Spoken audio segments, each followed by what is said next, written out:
Hello and welcome along to another one of my videos. Now this video is going to concentrate on the main controller in our display. So this controller, on the right hand side we have two network outputs, a 500k network output and a 1000k RS485 network output, and we have the main power in to this cabinet. We also have three power outs. One takes power over to one of the controllers on the left hand side of the house. Another one takes power to a controller that's below this one, which controls the singing faces, and we have a spare for future expansion. We then have another 4 RS485 network ports, 2 for 1000k and 2 for 500k. This controller then has Pixie channels and RGB channels. So the RGB channels on this one, we have 24 channels that get grouped together in threes, so we can use them as RGB, which gives us 8 RGB channels. Now all the RGB lights are 5 volts, but these run floodlights that are across the front of the house, which are 12 volt. So this RGB, it's the same board, but the power supply is a 12 volt power supply. We then have 16 channels of Pixie lights. We have the aerial, which pulls out for our FM transmitter to relay the sound over the FM band, and we have 2 outputs there for the speakers left and right. On the top we have the vents with the auxiliary fans in for blowing air out, hot air out, and drawing cooler air in. Let's get the cover off and have a look. Okay, so on the inside we have a 750 watt 12 volt power supply, and this powers everything in this cabinet. Here we have the RGB controller. Here we have our latest edition Generation 4 Director. We have a power amplifier to power the speakers. We have the Pixie controller, again 12 volts, and we have the FM transmitter with the aerial that goes through a grommet. And this is basically the heart and brains of the system. Now we had to upgrade this Director to the Generation 4, so we would get 4 data ports out. Initially we had there we go, let's get this over. So initially we had a Generation 3 Director, which has Network 1 and Network 2. It also has the facility for trigger inputs on here, and we were running 500k network out of one port and 1000k network out of the other port, and due to the number of pixels that we run,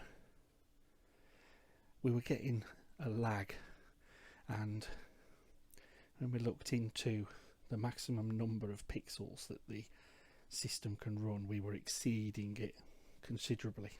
So it was no wonder that we were getting lag. So we purchased Generation 4 controller that would give us a 1000k and 500k as we had previously, but it would then give us 2 more ports that have been configured for 1000k. Now I wasn't able to run any more cabling.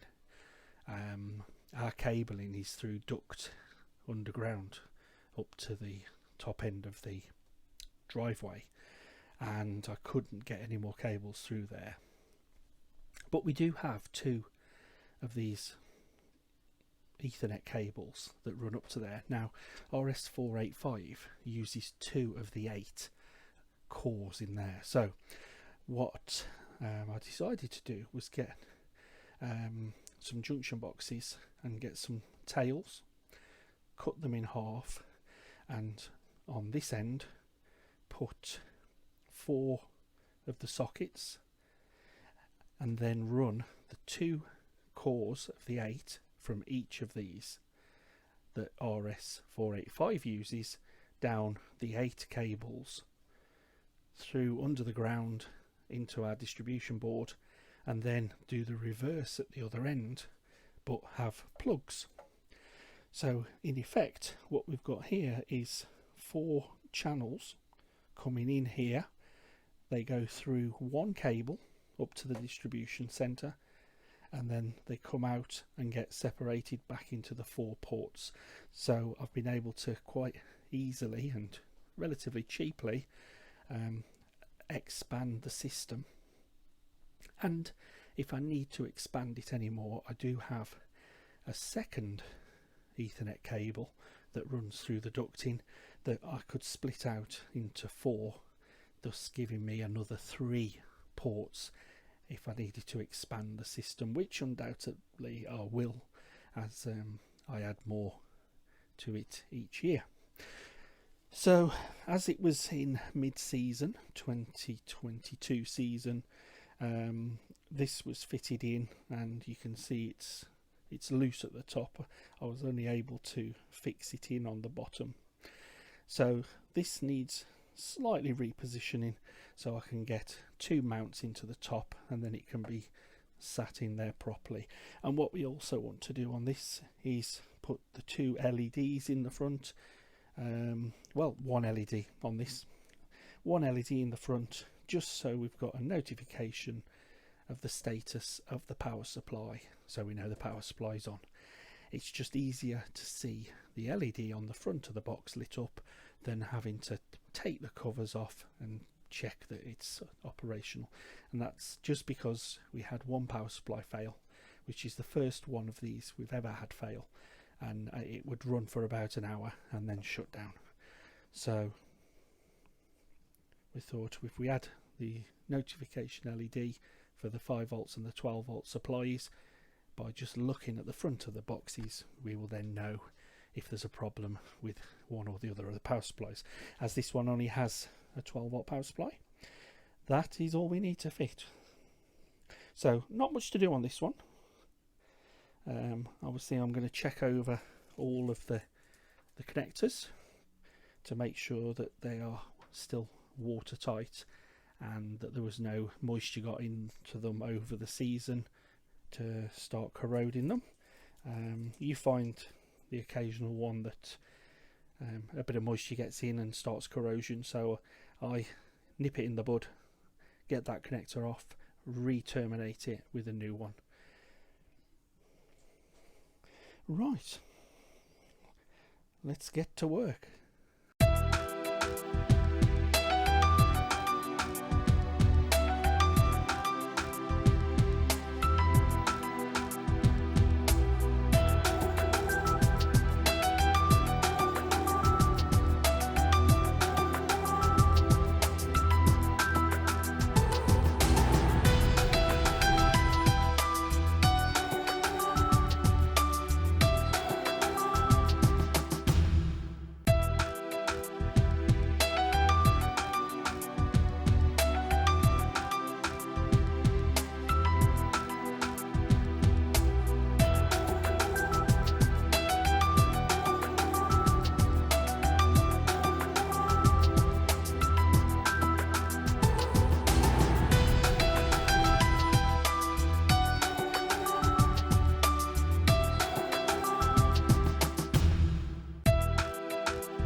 Okay, right, that's the director bolted in, so that's nice and sturdy now, and we have the LED which we've put in, and we've taken the powers off to the power supply to the FM transmitter. So we're just going to put some power on, and there we go. We have illumination. We have a board activity, amplifier, director. Should have another light in there somewhere, yes. So that will be all we need to do on this controller for this year. I'm going to check the connections, make sure that none of them have got corrosion in. So we'll basically take off the end cap and check. Yep, nice and dry. So we'll do that on all of them, and then this can go back into storage till it's required at the season in a good few months' time. Right, the next controller is our Singing Face controller, and this one has 5 RGB controllers in. Let's get the cover off, and there we are.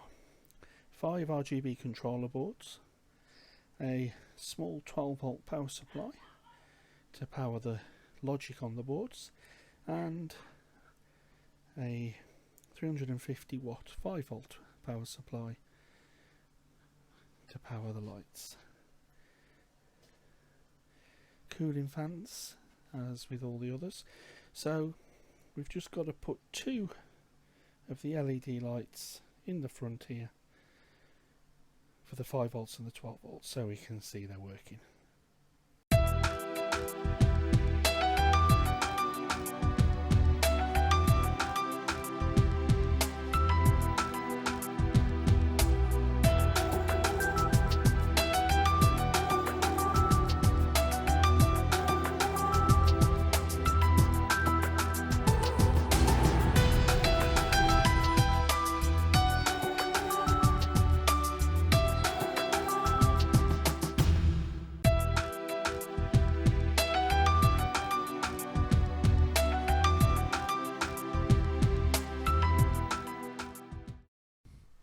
Okay, that's the 5 volts and the 12 volt LED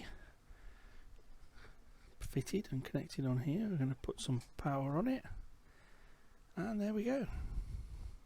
5 volt and 12 volt status LEDs completed. That's all of our controller boxes now upgraded. I've got another video to come, which is us building a dual pixel box.